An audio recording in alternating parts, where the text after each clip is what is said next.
सोशिकतेला मिळणार नशिबाची साथ. आता संघर्षाचा काळ संपणार. कर्क राशीच्या ज्योतिषप्रेमींनो, गेल्या अनेक महिन्यापासून मनावर असलेलं सुप्त दडपण, कुटुंबाची काळजी आणि सगळं काही असूनही आतून एकटेपणा वाटणं, हा अनुभव तुम्ही घेतला असेल. पण ऑगस्ट 2026 हा महिना तुमच्या आयुष्याला एक अभूतपूर्व कलाटणी देणारा आणि विखुरलेलं आयुष्य पुन्हा नव्याने साधणारा ठरणार आहे. कारण 9 ऑगस्टला तुमच्याच राशीत प्रथम स्थानात बसलेल्या सगळ्यात शुभ अशा उच्चीच्या गुरुदेवांचा उदय होत आहे. 17 ऑगस्टला सूर्यदेव तुमच्या धनस्थानात स्वराशीत येत आहेत. तुमच्या वैयक्तिक आणि आर्थिक आयुष्यात आता एक दैदिप्यमान पर्वाची सुरुवात होणार आहे.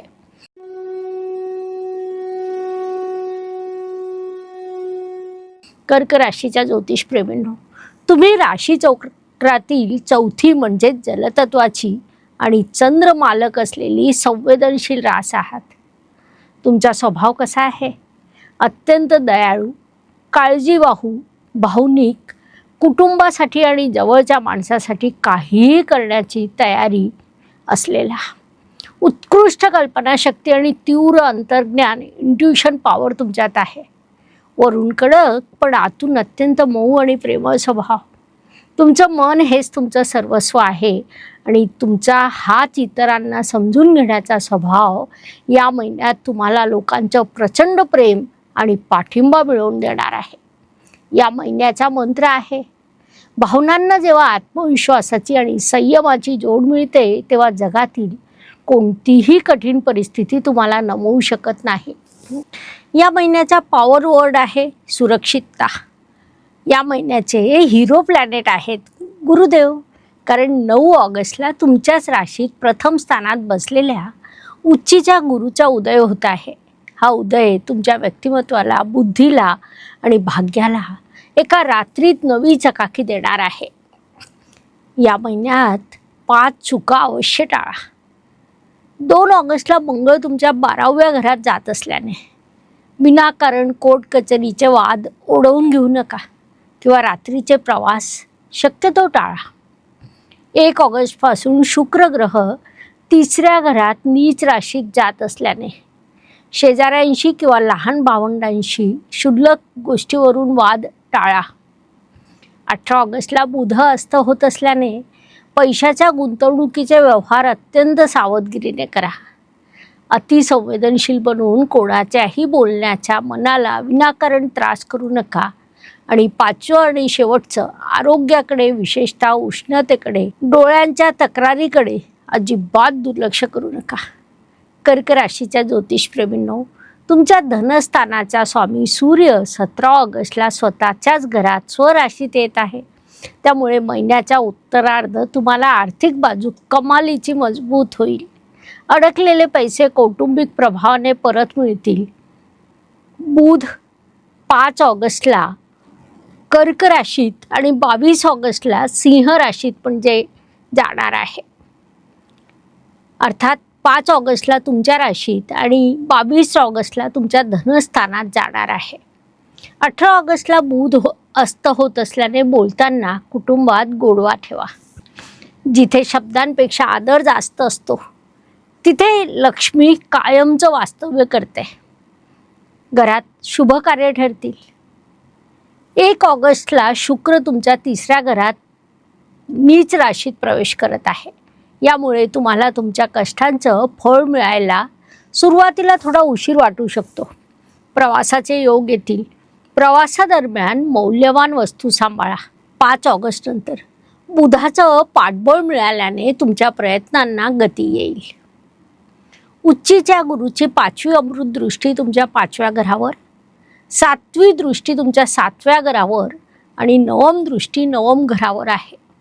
4थ्या घराचा स्वामी शुक्र जरी नीच असला तरी राशीतील गुरुच्या प्रभावामुळे घर किंवा वास्तू संदर्भात अडकलेले निर्णय 9 ऑगस्ट नंतर मार्गी लागतील.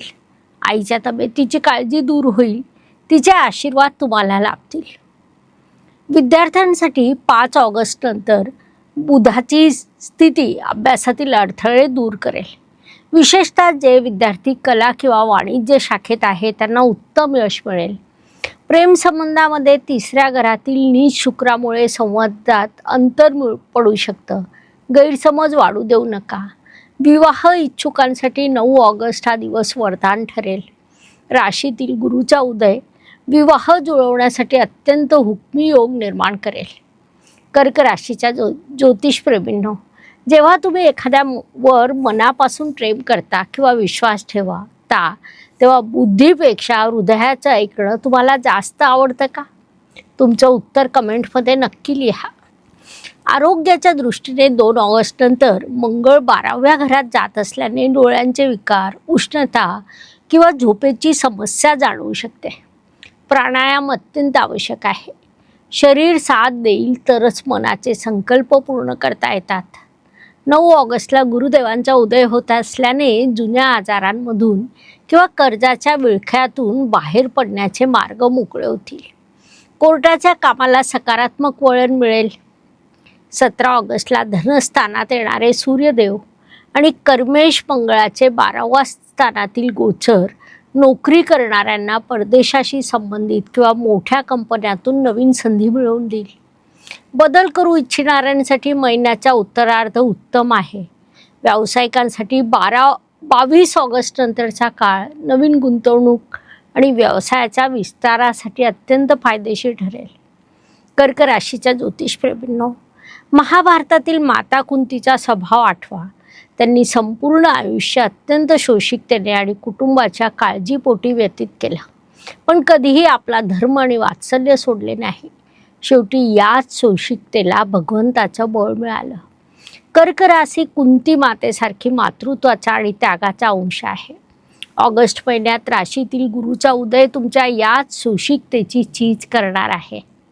प्रिय भगिनींनो, 1 ऑगस्टपासून शुक्र नीच राशीत जात असल्याने अर्थात कन्या राशीत जात असल्याने हार्मोन्सच्या समस्या किंवा त्वचेचे विकार जाणवू शकता. आरोग्याची काळजी घ्या. 17 ऑगस्ट नंतर कुटुंबात तुमचं स्थान अत्यंत आदराचं राहील. तुमच्या सल्ल्याला मोठं महत्त्व दिलं जाईल. 12व्या घरातील मंगळामुळे ज्येष्ठ नागरिकांना रक्तदाब किंवा पायाचं दुखणं जाणवू शकतं. नियमित वैद्यकीय तपासणी करावी. गुरुच्या उदयामुळे आध्यात्मिक प्रगती उत्तम होईल. ऑगस्ट 2026 मधील सर्वात मोठे शुभ संकेत म्हणजे 9 ऑगस्टला तुमच्याच राशीत पहिल्या घरात होणारा उच्चीच्या गुरुदेवांचा उदय आणि 17 ऑगस्टला सूर्यदेवांचं दुसऱ्या घरात स्वराशीत होणारं आगमन. हा काळ तुमच्या जीवनातील संभ्रमाचं जाळं तोडून टाकेल. बृहत जातक आणि फलदीपिका या ग्रंथानुसार जेव्हा कर्क राशीच्या लग्नस्थानात प्रथम स्थानात गुरुदेव कर्क राशीत उच्चीचे होऊन उदित होतात तेव्हा पंचमहापुरुष योगापैकी हंस महापुरुष योग अत्यंत बलवान होतो. ही स्थिती दर्शवते की जातक या महिन्यात आपल्या सात्विकतेने, ज्ञानाने आणि दैवी कृपेने समाजात अत्यंत आदराचं आणि उच्च स्थान प्राप्त करेल. ग्रहांचा मानसशास्त्रीय संदेश समजून घ्या. पहिल्या घरातील उदित गुरु सांगतो स्वतःची किंमत ओळखा. तुम्ही इतरांसाठी खूप केलं, आता स्वतःच्या प्रगतीकडे लक्ष द्या. दुसऱ्या घरातील सूर्य सांगतो आर्थिक व्यवहारात आणि कुटुंबात खंबीर नेतृत्व स्वीकारा. 12व्या घरातील मंगळ सांगतो ऊर्जेचा अपव्यय विनाकारण चिंता करण्यात घालवू नका. या ग्रहस्थितीचा प्रॅक्टिकल उपयोग म्हणजे ऑगस्ट महिन्यात वैद्यकीय क्षेत्र, समुपदेशन, हॉटेल किंवा फूड इंडस्ट्री, शिक्षण क्षेत्र आणि फायनान्स क्षेत्रातील जातकांनी 9 ऑगस्ट नंतर मोठे निर्णय घ्यावे. यश हमखास मिळेल. दुसऱ्यांच्या आनंदाची काळजी घेताना स्वतःचं अस्तित्व विसरू नका, कारण तुम्ही आनंदी असाल तरच कुटुंब आनंदी राहील. लाभेश शुक्र जरी नीच असला तरी राशीतील उदित गुरुमुळे तुमच्या इच्छापूर्तीला खंड पडणार नाही. 12व्या घरातील मंगळामुळे परदेश प्रवासाचे किंवा परदेशी नोकरीचे स्वप्न पाहणाऱ्या जातकांचे प्रयत्न 2 ऑगस्ट नंतर वेगाने यशस्वी होतील. या महिन्यातील स्कोर कार्ड: पैसा 10 पैकी चक्क 8.5, प्रेम 10 पैकी 7, करिअर 10 पैकी 8.5, आरोग्य 10 पैकी 7, कुटुंब 10 पैकी 9, भाग्य 10 पैकी 9. मानसिक शांती 10 पैकी 8. शुभ दिवस 8, 17, 26, 29 ऑगस्ट या दिवशी महत्त्वाची आणि शुभ कामं करा. सावध राहण्याचे दिवस 1, 2 आणि 18 ऑगस्ट या दिवशी भावनिक निर्णय आणि विनाकारणचा खर्च टाळा. उपाय: दर सोमवारी शिवपिंडीवर कच्चे दूध आणि जल अर्पण करून शिवचालीसा वाचा. 9 ऑगस्टपर्यंत दररोज ओम ग्राम ग्रीम ग्रोम सह गुरुवे नमहा या मंत्राचा जप करा. गुरुवारी गरजू लोकांना केळी किंवा पिवळ्या रंगाचं अन्नदान करा.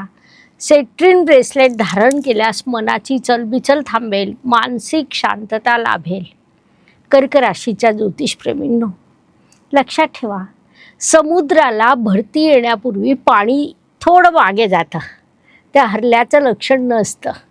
9 ऑगस्टनंतर तुमच्या आयुष्यात यश आणि भाग्याची एक मोठी भरती नक्की येणार आहे. ग्रह दिशा देतात, पण त्या दिशेने चालून यश मिळवणं हे तुमच्या कर्मावर अवलंबून असतं. धन्यवाद. शुभम भवतु. जय ज्योतिष. नमस्कार. शास्त्राचा अभ्यास करण्यासाठी माझी मराठीतून 11, हिंदीतून 2 अशी पुस्तकं प्रकाशित झाली आहे. विशेष बाब म्हणजे मी स्वतः संशोधित केलेली ज्योती जोशी पद्धती अर्थात जे पद्धती या विषयावर स्वतंत्र ग्रंथ उपलब्ध आहे. त्याचा देखील लाभ घ्यावा. यूट्यूबची कार्यप्रणाली ही मुख्यतः लाईक, शेअर आणि सबस्क्राईबवर चालते. Please like, share and subscribe the channel. धन्यवाद. शुभम भवतु. जय ज्योतिष.